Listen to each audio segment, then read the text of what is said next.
दोस्तों आज हम आपके साथ ऐसे 7 एटीट्यूड शेयर करेंगे जिन्हें अगर आप अपनी पर्सनैलिटी का हिस्सा बना लेते हो तो लोग आपकी तरफ अट्रैक्ट होने लगेंगे, क्योंकि लॉ ऑफ अट्रैक्शन कहता है you don't attract what you want, you attract what you are. इसीलिए जब भी आप किसी से मिलते हो या बात करते हो तो लोग आपको सबसे पहले आपके एटीट्यूड से जज करते हैं, और अगर आपके अंदर इन 7 एटीट्यूड्स में से कोई भी एटीट्यूड नहीं है तो लोग आपसे अट्रैक्ट नहीं होंगे, क्योंकि अट्रैक्टिव होने के लिए आपके अंदर ये 7 एटीट्यूड्स होने बहुत जरूरी हैं, जो कि है नंबर 1, बीइंग एक्सट्रीमली क्लियर। आपने ये कभी न कभी नोटिस करा होगा, जब कोई आपसे बात करता है और वो कुछ ऐसा बोल देता है जिससे आप हर्ट हो जाते हो या आपको बुरा लगता है, तो इस डैमेज को कंट्रोल करने के लिए लोग अपनी बात को घुमाने लगते हैं। वो इन वर्ड्स का सहारा लेते हैं, मेरा ये मतलब नहीं था, तुम गलत समझ रहे हो, मुझे एक्सप्लेन करने तो दो। सो बेसिकली ऐसा कहकर वो ये प्रूव करना चाह रहे होते हैं कि आप उनकी बातों को नहीं समझ रहे, आपकी अंडरस्टैंडिंग कमजोर है, और नेक्स्ट वो अपनी बात घुमाकर आपको कंफ्यूज कर रहे होते हैं, जो आपको सच में बिल्कुल समझ नहीं आता कि सामने वाला आखिर कहना क्या चाहता है। अगर कोई बार बार अपनी स्टेटमेंट चेंज करता है, जो बोलता है उस पे एक्शंस नहीं लेता या झूठ बोल रहा है, तो ऐसे इंसान को लोग बिल्कुल भी पसंद नहीं करते। वहीं इसका ऑपोजिट जो कि बिल्कुल सच्चा है, जो इंसान फुल कन्विक्शन से अपनी बात को आगे रखता है और जो बोलता है उस पे स्टिक रहता है, अगर वो आपको कुछ बुरा बोलकर हर्ट भी करता है फिर भी वो इंसान इस बात को एक्सेप्ट करता है कि हाँ उसने ये बात बोली है, जो आपको अच्छा फील कराने के लिए बातें घुमाता नहीं है और डायरेक्ट बात करता है। ये एटीट्यूड सभी को बहुत अट्रैक्टिव लगता है, क्योंकि लोग ऐसे पर्सन को निडर, सच्चा, रियल, स्ट्रॉन्ग ओपिनियन और स्ट्रॉन्ग पर्सनैलिटी वाला समझते हैं। Rejection is attractive.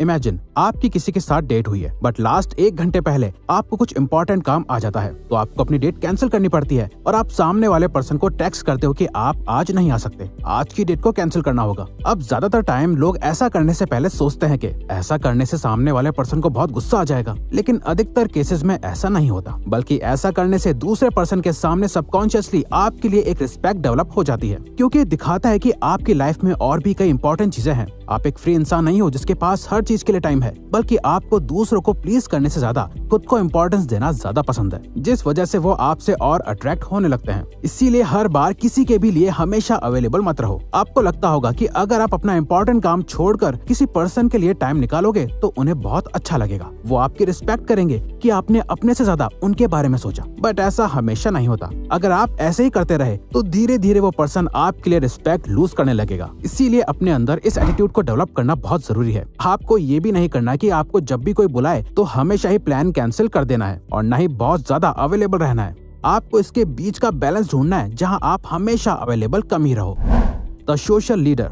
अट्रैक्टिव लोग सिर्फ अपने वर्क प्लेस में ही नहीं बल्कि अपने सोशल सर्कल में भी लीडर होते हैं। वो कभी पहले कदम बढ़ाने से नहीं डरते, उन्हें कभी किसी अनजान से बात करने में डर नहीं लगता। वो किसी भी नए चैलेंज के लिए रेडी रहते हैं, रिस्क लेते हैं। कहने का मतलब ये है कि वो अपने आप में बिलीव करते हैं, जिसे बाकी लोग आसानी से नहीं कर पाते, और ये एटीट्यूड बाकी के लोगों को बहुत अट्रैक्टिव लगता है। जैसे अगर आप कोई मूवी देखो तो उसमें एक हीरो के ट्रेड भी यही होते हैं। वो फियरलेस होता है, अपने फ्रेंड सर्कल का लीडर होता है, जिसकी सभी लोग बात सुनते हैं। वो कई एडवेंचर से भरे काम करता है, और मूवी देखते टाइम हमें खुद ऐसे कैरेक्टर बहुत पसंद आते हैं। और रियल लाइफ में भी कहीं न कहीं अधिकतर लोग अपनी लाइफ का हीरो बनना चाहते हैं, जिन्हें लोग या लाइफ नहीं बल्कि वो खुद सबको लीड कर रहे होते हैं। इसीलिए आप भी एक लीडर बनो। आपकी फाइनेंशियल कंडीशन, आपके लुक्स या आपकी जॉब प्रोफाइल आपके एटीट्यूड को डिफाइन नहीं करती। आपको एक सोशल लीडर वाला एटीट्यूड डेवलप करने के लिए सिर्फ अपने माइंडसेट को चेंज करने की जरूरत है। अपने लिए स्टैंड लो, जहां फाइट करने की जरूरत है खुद के लिए लड़ो। एक ग्रुप के साइड कैरेक्टर मत बनो, बल्कि उस ग्रुप को लीड करो, जो आपको एक बहुत ही अट्रैक्टिव पर्सनैलिटी वाला पर्सन बनाएगा।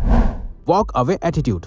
अगर आप किसी के साथ रिलेशनशिप में हो या आपका कोई दोस्त है जो आपकी रिस्पेक्ट नहीं करता, आपकी फाइट होती है जहां आपकी वैल्यू नहीं करी जाती, वहां वॉक अवे एटीट्यूड रखने वाले लोग कभी चीजें ठीक करने का ट्राई नहीं करते। उनकी सेल्फ रिस्पेक्ट इतनी हाई होती है कि वो आसानी से किसी भी रिलेशनशिप को एंड कर सकते हैं, जबकि नॉर्मल लोग एक दूसरे से बहस करते रहते हैं। वहीं ऐसे लोग चुपचाप उस कॉन्वर्सेशन को छोड़ देते हैं, क्योंकि उनके लिए उनका टाइम और एनर्जी बहुत इंपॉर्टेंट है। अगर आप किसी को इम्प्रेस करना चाहते हो तो वो आपसे तभी इम्प्रेस होंगे जब आप उन्हें उनकी वैल्यू शो करोगे, और अगर आप खुद से ज्यादा उन्हें वैल्यू देने लगोगे तो वो आपका गलत फायदा उठाएंगे। उन्हें लगेगा कि आप कभी उन्हें छोड़ के नहीं जा सकते, और वो जैसा चाहे आपके साथ वैसा बिहेव कर सकते हैं। इसीलिए अगर आप हर जगह अपना नीडी नेचर शो करते हो तो ये एक बहुत ही अनअट्रैक्टिव ट्रेट बन जाती है और लोग आपसे दूर भागने लगते हैं। इसीलिए एक ऐसा एटीट्यूड डेवलप करो जहां लोगों को ये फील होना चाहिए कि अगर उन्होंने आपके साथ सही बिहेव नहीं करा तो आप उन्हें आसानी से छोड़ सकते हो। Quite confidence.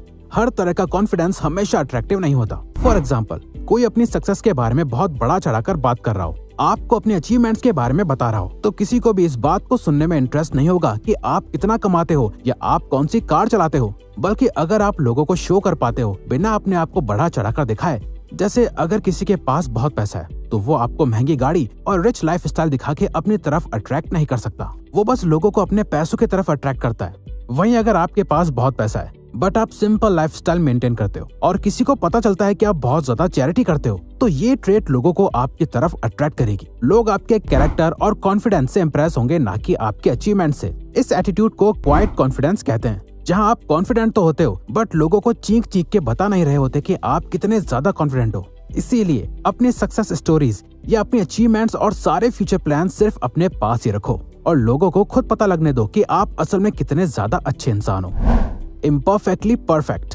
प्रेटफॉल इफेक्ट के अकॉर्डिंग अगर आप मिस्टेक्स करते हो तो लोग आपसे ज्यादा अट्रैक्ट होते हैं। रिसर्चर एलियट एरनसन ने यूनिवर्सिटी ऑफ टेक्सास में सबसे पहले इसे डिस्कवर करा था कि कैसे मिस्टेक्स से लोग रिलेट कर पाते हैं और ये एक अट्रैक्शन का साइन बन जाता है। उन्होंने यूनिवर्सिटी ऑफ मिनेसोटा के स्टूडेंट्स को एक रिकॉर्डिंग दिखाई जहां लोग एक क्विज दे रहे थे। जिन लोगों ने क्विज में अच्छा परफॉर्म करा था और लास्ट में गलती से कॉफी का कप गिरा दिया था, स्टूडेंट्स ने उन्हें लाइकेबिलिटी के फैक्टर में ज्यादा रेट करा था, बजाय उनके जिन्होंने सेम परफॉर्म करा पर लास्ट में उनसे गलती से कप नहीं गिरा। दोस्तों, कई लोग अपनी मिस्टेक्स को छुपाने के लिए किसी भी हद तक चले जाते हैं। वो झूठ बोलते हैं, माइंड गेम्स खेलते हैं और अपने आप को ऐसा शो करते हैं जैसे कि वो एकदम परफेक्ट हैं। इससे सामने वाला रिलेट नहीं कर पाता। वो उन्हें एक too good to be true personality की तरह देखने लगता है जो एकदम परफेक्ट है, बट साथ ही हर किसी को पता है कि ये प्रैक्टिकली इम्पॉसिबल है। इसीलिए जो लोग अपनी मिस्टेक्स नहीं छुपाते हैं, अपनी कमियां और गलत आदतों से सबके सामने फाइट करते हैं, ये उन्हें बहुत अट्रैक्टिव बनाता है। क्योंकि कोई भी परफेक्ट नहीं होता, हम ह्यूमन बीइंग्स हैं जो गलती करते हैं और उनसे सीख कर आगे बढ़ते रहते हैं। जब आप इस एटीट्यूड को लोगों के सामने रखते हो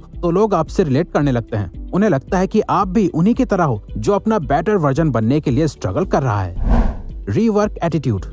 जस्ट इमेजिन, अगर किसी की फिजिकल हेल्थ बहुत खराब है, उसका खुद पे कोई कंट्रोल नहीं है, वो कई बार अपनी हेल्थ ठीक करने का ट्राई करता है बट बार बार फेल हो जाता है और लास्ट में गिव अप ही कर देता है और एक अनहेल्दी लाइफ ही जीता रहता है। तो आप ही बताओ, क्या आप ऐसे पर्सन से अट्रैक्ट होंगे? आंसर है नहीं।